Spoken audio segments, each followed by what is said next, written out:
नमस्कार, सत श्री अकाल और आदाब। आप सभी का एक और बार स्वागत है कि अपने खुद के YouTube चैनल study.com में। और मैं हूँ आपके साथ हनी। आज का ये मेरा वीडियो कल आयुष ने ऑप्टिकल इल्यूशंस पे डाला था। काफ़ी अच्छा इंटरेस्टिंग वीडियो था और आप लोगों ने उसे 40 व्यूज़ दिए हैं और 3 दिन में 22 सब्सक्राइबर्स भी हो गए हैं। तो थैंक यू, आप लोग का बहुत ज़्यादा थैंक यू।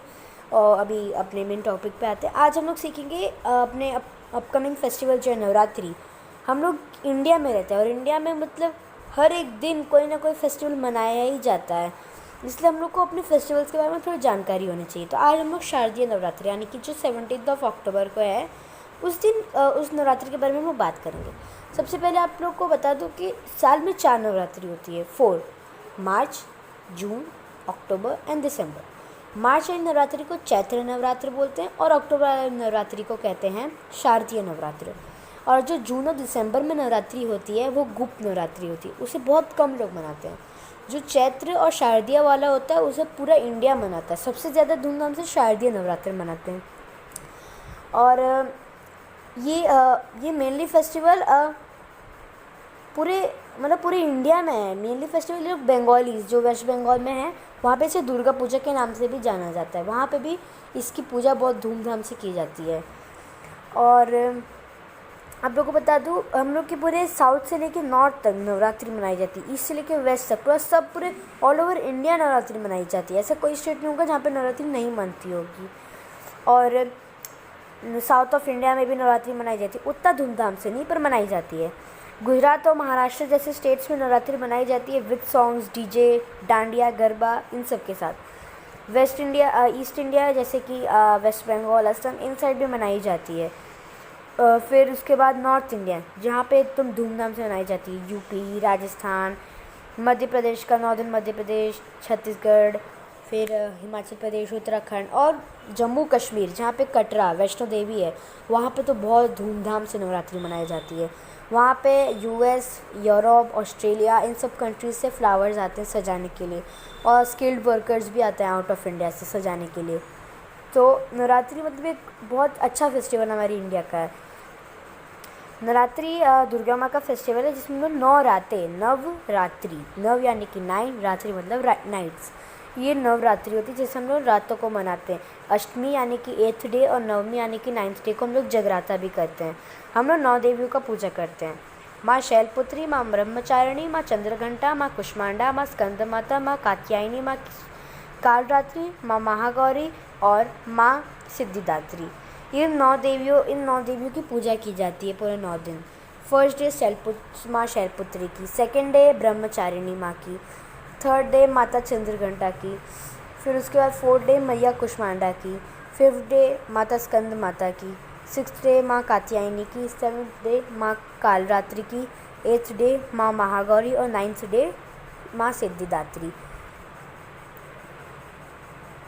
और ये आप देख सकती है कितना, ये जो अभी आप स्क्रीन पे देख रहे हैं ये कितना मेहनती आदमी है। देखिए एक हाथ में दिया पकड़ा हुआ है, उस दिए में माता दुर्गा की मूर्ति को सजा रहा है, अच्छे से सब कर रहा है।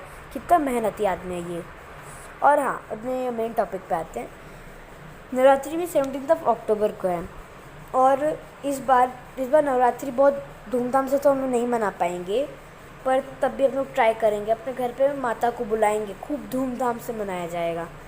और मैं कहना चाहता हूँ कि ये जो डांडिया और गरबा इस बार बैन हो चुका है ड्यू टू कोविड-19, तो बहुत बुरा लगा मुझे सुन के। और ये कोरोना जल्दी से जल्दी ठीक हो जाए और आप लोग अपना ख्याल रखिएगा। फिलहाल हम लोग अपने वापस फिर से टॉपिक पे आते हैं।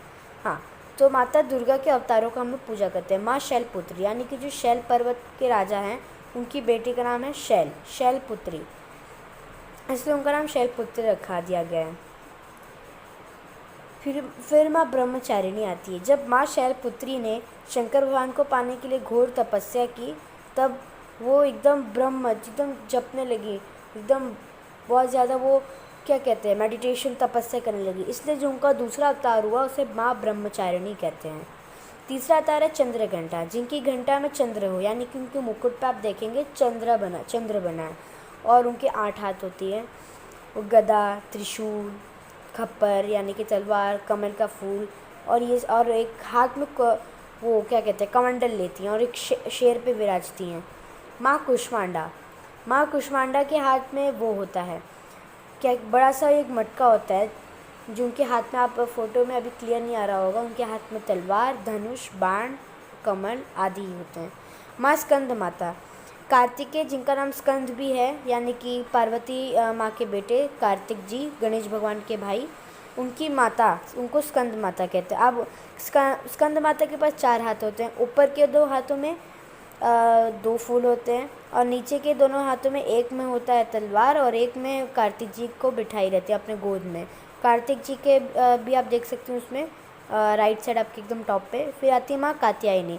जब दुष्टों का संहार करने के लिए जब दुर्गा माँ से बोला गया कि आप प्लीज़ अवतार लीजिए, तब उन्होंने कात्यायनी रूप में अवतार लिया था। और एक पंडित जी हैं जो चाहते थे कि उनके घर में एक बेटी हो दुर्गा माँ के रूप में, इसलिए माँ कात्यायनी ने उनके घर में जन्म लिया था। हाँ, इसके पीछे की कहानी मुझे अभी याद आई। एक ऋषि थे, कात्यन ऋषि। उनके बेटे का नाम था कात्य। वो जो कात्य बहुत बड़े भक्त थे दुर्गा माँ के, और वो चाहते थे कि उनके घर में एक बेटी पैदा, एक पुत्री पैदा हो माता के रूप में, दुर्गा माँ के रूप में। तो ये कात्यायनी जी ने उनके घर में रूप लिया। आती है कालरात्रि, अब 7th। इनका ये जो है, जो पूरा काले अस्त्र काले शस्त्र, ये एकदम भयानक रूप है। पर माता कालरात्रि सिर्फ दुष्टों का ही संहार करती है जो गलत काम करते हैं, बाकी अपने भक्तजनों पे कभी वो गुस्सा नहीं करती हैं। एक बार की कहानी है, जब वो पंडित उनका नाम पंडित श्रीधर था या तो एक और नाम थे, वो पंडित जी का नाम नहीं याद आ रहा, ध्यानु, हाँ पंडित ध्यानु।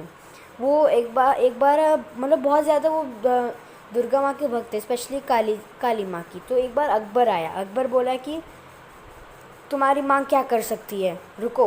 वो अकबर ने अपना गुस्से में तलवार निकाला और अपने घोड़े का गला काट दिया और बोला कि तुम्हारी माँ इस घोड़े का गला जोड़ सकती है, जाओ, मुझे आज शाम तक इसका पूरा गला और ये घोड़ा ज़िंदा चाहिए। तो वो पंडित ध्यानु गए मंदिर में, उनकी खूब तपस्या की। जब शाम होने लगी तो पंडित ध्यानु ने सोचा माँ पता नहीं आएंगी कि नहीं, तो पंडित ध्यानु ने अपना सर काट के उनके चरणों में अर्पित कर दिया। तो माँ कालरात्रि वहाँ पे प्रकट हुई, बोली ध्यानु तुमने ये बहुत गलत किया, ऐसे भक्तजनों, किसी भी भक्त को ऐसा कुछ नहीं करना चाहिए। फिर उन्होंने ध्यानु को भी जीवन दान दिया, उनका सर लगा के, और घोड़े को भी। तब से फिर अकबर भी दुर्गा माँ की पूजा करने लगा। उसने अपने हर एक राज्य में दुर्गा माँ के टेम्पल की स्थापना की। अब उसके बाद आती है महागौरी। जब माँ शैलपुत्री शंकर भगवान की तपस्या कर रही थी, वो बहुत तपस्या करते करते एकदम काली हो गई थी। हज़ारों साल तक उन्होंने तपस्या की थी, इसलिए शंकर भगवान जब उन्होंने देखा कि बहुत काली हो गई मेरी पत्नी, तो उन्होंने गंगा जल से, बनारस के गंगा जल से उनको खूब रगड़ के एकदम किया और वो गोरी होगी, और उनसे गोरा कोई संसार में था ही नहीं, इसलिए वो महागौरी एकदम गोरी थी।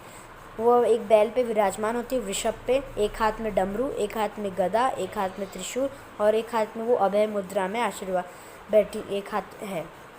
आती माँ सिद्धिदात्री। सिद्धिदात्री माँ कमल पे विराजती हैं। ये जो स्टूडेंट्स होते हैं, जो विद्यार्थी होते हैं, उनको इनकी पूजा करनी चाहिए, क्योंकि इससे उनको सिद्धि यानी कि पढ़ाई की प्राप्ति होती है। तो उनके नाम से आप जान सकते हैं। तो धन्यवाद, आज के वीडियो में बस इतना ही, और मिलते हैं अपने अगले वीडियो में। Thank you.